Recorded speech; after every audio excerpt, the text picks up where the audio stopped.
Si Manuel Tinio, na minsang nagpagalaw sa libo-libong mandirigma ng Hilaga, ay muling lumaban, ngunit sa pagkakataong ito, laban sa kahirapan, kawalang kaayusan, at sariling kapangyarihan. Mula Tabak hanggang Araro, Abril 29, 1901, ang araw ng pagsuko, ngunit para kay General Tinio, iyon din ang araw ng pagsilang ng panibagong tungkulin.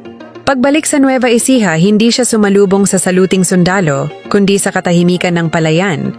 Ang dating tunog ng kanyon, napalitan ng tunog ng hangin sa palay. Ang dating mga utos ng giyera, napalitan ng pangunguna sa pagbangon ng kanyang mga kababayan. Bumalik si Tinio sa kanyang mga bukid sa Likab, Santo Domingo at Talavera.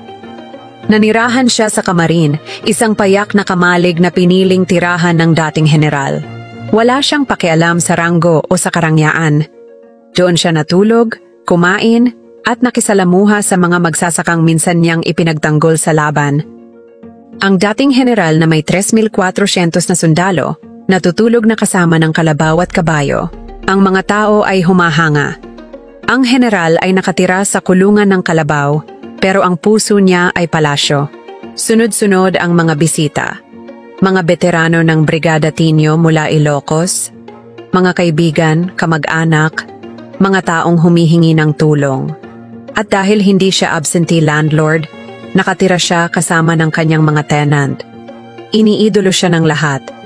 Hindi siya nang iwan ng kanyang mga tauhan.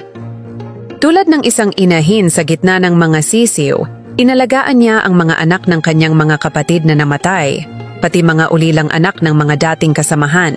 Para kay Tinio, ang pamilya ay mas malawak kaysa dugo. Ito'y ang bayan na kailangang arugain. At kahit nakatira sa farm, laging maganda ang hapag. May karnero, may kalapati sa bawat ari-arian. Dahil gusto niya laging may kaldereta at pastel de pichon. At isang buong bote ng Tres Cepes brandy ni Domecq. Araw-araw, hindi rin siya nakalimot sa edukasyon. Kung ako'y hindi nakatapos, mga anak ko dapat ang magtagumpay, wika niya.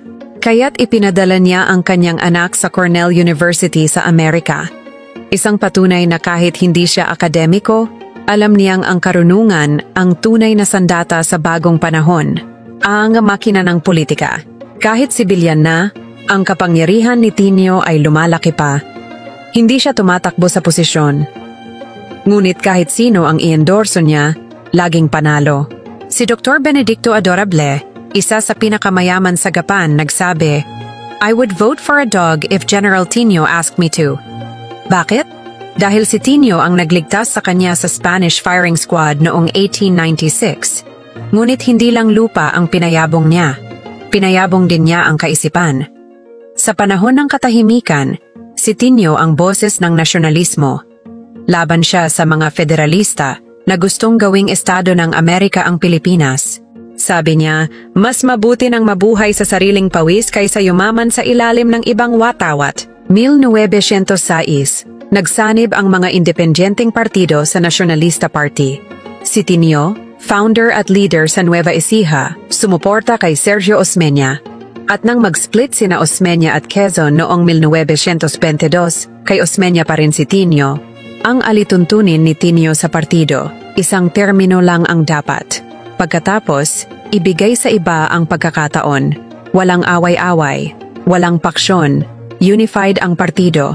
Ang gobernador na walang takot, Julio 15, 1907. Inappoint ni Governor General James F. Smith si Manuel Tinio bilang governor ng Nueva Ecija. Ang unang gawain niya? Ibalik ang peace and order. Sa kanyang unang buwan, nilinis niya ang lalawigan. Ang mga tulisan na minsang gumagala sa mga bundok, pinasuko niya. Hindi sa pamamagitan ng bala, kundi ng respeto. May kwento si William Cameron Forbes, ang Commissioner of Commerce and Police. General Tinio informed me that he had most of the band in jail already, his guns captured, and the robberies stopped, and the principal outstanding ladron driven from his borders.